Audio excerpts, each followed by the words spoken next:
Text 25. Some yogis perfectly worship the demigods by offering different sacrifices to them, and some offer sacrifices in the fire of the Supreme Brahman. As described above, a person engaged in discharging duties in Krishna consciousness is also called a perfect yogi or a first-class mystic. But there are others also who perform similar sacrifices in the worship of demigods, and still others who sacrifice to the Supreme Brahman, or the impersonal feature of the Supreme Lord. So there are different kinds of sacrifices in terms of different categories.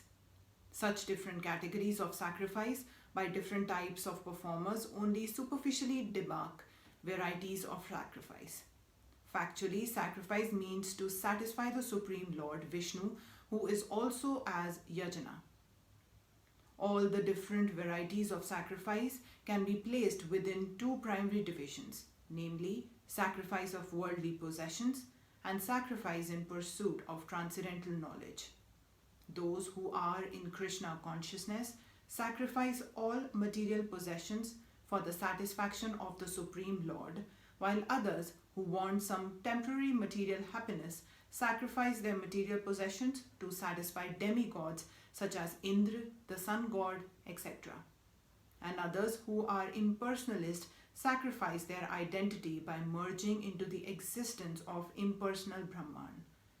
The demigods are powerful living entities appointed by the Supreme Lord for the maintenance and supervision of all material functions like the heating, watering, and lighting of the universe.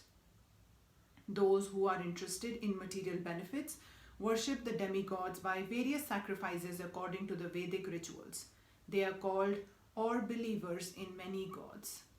But others who worship the impersonal feature of the absolute truth and regard the forms of the demigods as temporary, sacrifice their individual selves in the supreme fire and thus end their individual existences by merging into the existence of the Supreme. Such impersonalists sacrifice their time in philosophical speculation to understand the transcendental nature of the Supreme.